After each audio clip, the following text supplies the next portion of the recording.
À chaque année, ces nouveaux pixels et 2023 ne dérogera évidemment pas à la règle. Après avoir lancé le Pixel 7a en mai dernier, Google est de retour avec deux nouveaux smartphones positionnés sur le haut de gamme, le Pixel 8 et le Pixel 8 Pro. Des smartphones qui nous donnent finalement une bonne idée du futur de la mobilité selon Google. Lorsque les premières images des Pixel 8 ont fuité, beaucoup ont été déçus de constater qu'ils ressemblaient énormément à leurs prédécesseurs. Et pourtant, il suffit de les prendre en main pendant quelques minutes pour réaliser qu'ils s'en éloignent aussi beaucoup. Les Pixel 8 sont effectivement un peu plus compacts que les Pixel 7. Prenez le modèle de base, il embarque un écran de 6,2 pouces contre 6,3 pouces pour celui de l'année dernière. Une différence au premier abord assez minime, presque anecdotique, mais qui a un impact direct sur les dimensions de l'appareil. Comptez 150,5 mm en hauteur, 70,8 mm en largeur et 8,9 mm en profondeur. À titre de comparaison, le Pixel 7 mesurait 155 mm en hauteur, 74,8 mm en largeur et 8 mm en profondeur. Le Pixel 8 Pro ne change pas de diagonale en revanche et il hérite donc des dimensions de son prédécesseur avec un boîtier un peu plus épais. Il faut cependant compter sur une nouveauté, l'écran n'est plus incurvé, mais plat. Et ces changements, ils ont une incidence directe sur la préhension des deux appareils. Disons-le clairement, ils rendent les Pixel 8 beaucoup plus confortables à l'usage, notamment lorsqu'on les utilise à une seule main. Et c'est indéniablement une bonne chose, si le Pixel 7 Pro m'avait énormément séduit par ses fonctions, c'est finalement le Pixel 7 qui m'a accompagné tout au long de l'année. Et ce pour une raison assez simple, c'est celui qui proposait le format le plus confortable. Et cette année donc tout change. Le Pixel 8 Pro sera aussi agréable à utiliser que le petit modèle. Autre différence notable, mais qui ne concerne que le modèle Pro cette fois. Google a enfin opté pour une plaque en verre dépoli à l'arrière. Une plaque qui attirera moins les traces de doigts et qui se décline en 3 coloris. Porcelaine, noir volcanique et bleu azur. Et j'avoue d'ailleurs avoir une nette préférence pour ce dernier coloris. Et vous ?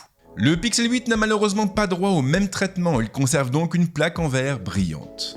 Les Pixel 8 apportent aussi du neuf au niveau de l'affichage avec l'intégration d'écran Actua et Super Actua. Des dénominations qui peuvent surprendre mais qui s'appuient simplement sur des dalles très lumineuses, les plus lumineuses sur un pixel. Sans surprise, le Pixel 8 Pro est le mieux servi avec un écran Super Actua OLED LTPO de 6,7 pouces, un écran qui est capable d'afficher une définition tendant vers le QHD avec un taux de rafraîchissement compris entre 1 et 120 Hz. Et surtout, une luminosité calée à 1600 nits pour des contenus HDR et à 2400 nits au maximum. Le Pixel 8 s'en tient un écran Actua de 6,2 pouces avec une définition qui tend vers le Full HD et un taux de rafraîchissement compris entre 60 et 120 Hz. La luminosité cette fois atteint les 1400 nits pour les contenus HDR et les 2000 nits au total. Dans les deux cas bien sûr on pourra monter à du 24 bits au niveau des couleurs et ce avec des contrastes infinis. Alors on reviendra plus en détail sur la qualité de ces dalles dans le test, mais sachez juste qu'elles s'en sortent très bien et qu'elles vous permettront de profiter au mieux de vos photos et de vos contenus multimédia. Le Tensor G3 et donc le nouveau socle de Google laisse pour sa part un peu plus perplexe. Les premiers tests réalisés par les médias spécialisés laissent entrevoir des résultats en demi-teinte. La puce, conçue conjointement par Google et Samsung, obtiendrait en effet de moins bons résultats que le Snapdragon 8 Gen 2 de Qualcomm avec par exemple 1760 points en single core et 4442 points en multicore sur Geekbench 4.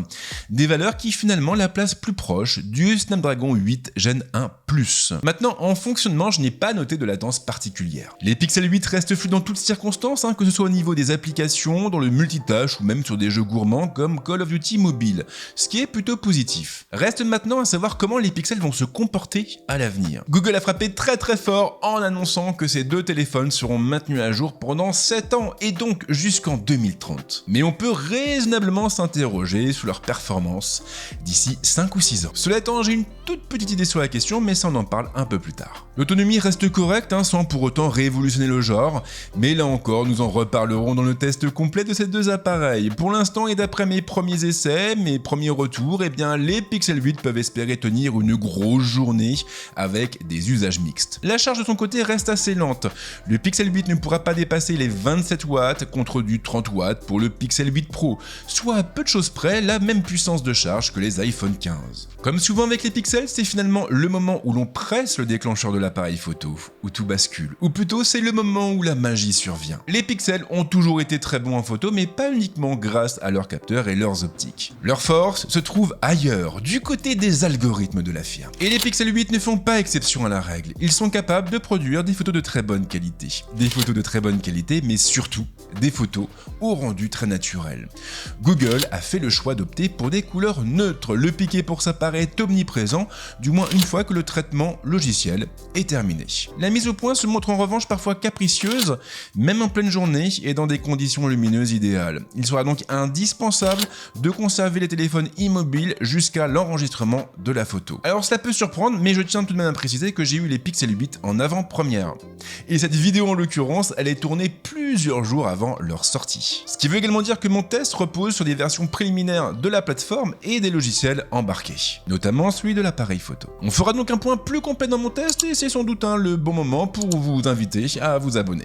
Allez-y, faites-le. Un nouveau mode de prise de vue fait également son apparition, le mode photo pro, activable en une tape par le biais d'un bouton présent sur le mode de prise de vue standard. Ce dernier vous donnera la main sur tous les éléments habituels, comme la vitesse, la mise au point, la balance des blancs, la luminosité ou encore les ombres. Mais ce sont finalement les fonctions intelligentes de Google qui surprennent le plus. Vous connaissiez déjà la gomme magique, cet outil très pratique qui permet de faire disparaître certains éléments de votre photo après l'avoir prise, ou même l'anti-flou qui corrige la netteté des prises de vue pour réduire justement la sensation de flou.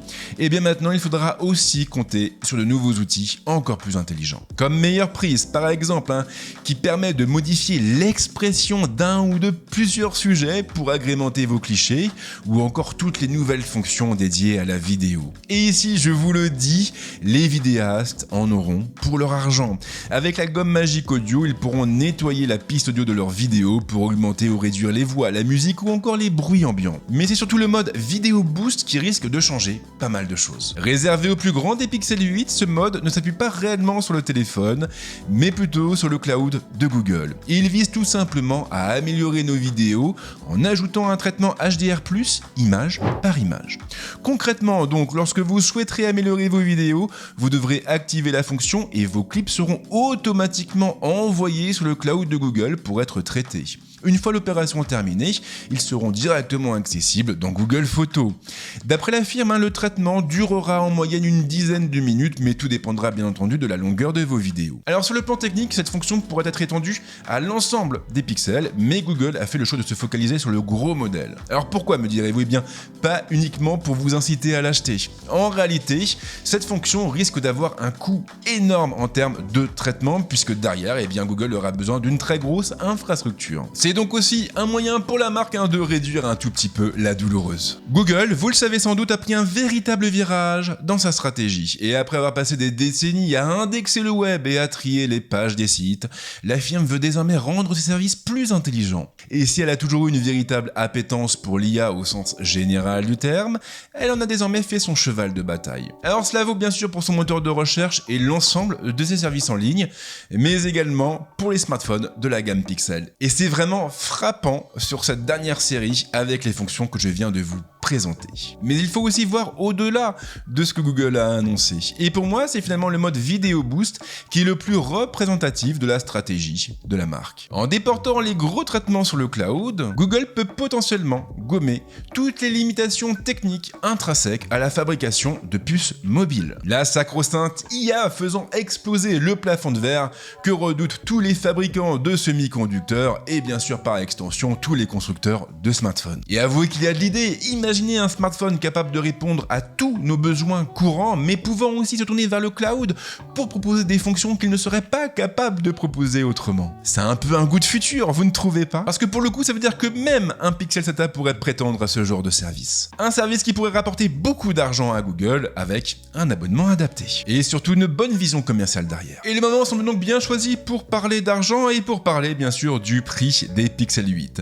Et ce prix, malheureusement, il est en augmentation. Comptez c'est 799 € pour le Pixel 8 et 1099 € pour le Pixel 8 Pro, soit une augmentation comprise entre 150 € pour le premier et 200 € pour le second. Alors on ne va pas se mentir, ça fait mal et ça fait même très mal. Google de son côté a tenté de faire passer la pilule avec ses fameuses 7 années de mise à jour, mais je ne suis pas certain que les consommateurs seront forcément sensibles à cet argument. Mais il reste un atout, l'offre de précommande. Si vous achetez un Pixel 8 Pro avant le 17 octobre, vous repartirez avec une Pixel Watch 2 ou des Pixel Buds Pro offerts. Et si vous partez sur un Pixel 8, alors Google vous offrira les Pixel Buds Pro ou un rabais de 229 € sur la Pixel Watch 2. Mais derrière, on a aussi de très belles offres de reprise, notamment pour les possesseurs d'iPhone. Si vous faites reprendre un iPhone 12 par exemple, eh bien Google consentira un rabais de 525 € sur votre douloureuse, qui ramènerait le prix d'un Pixel 8 Pro et d'une Pixel Watch 2 à un petit peu plus de 500 €. Et là, tout de suite, c'est quand même beaucoup plus intéressant. Voilà donc pour tout ce que j'avais à vous dire pour l'instant au sujet des Pixel 8.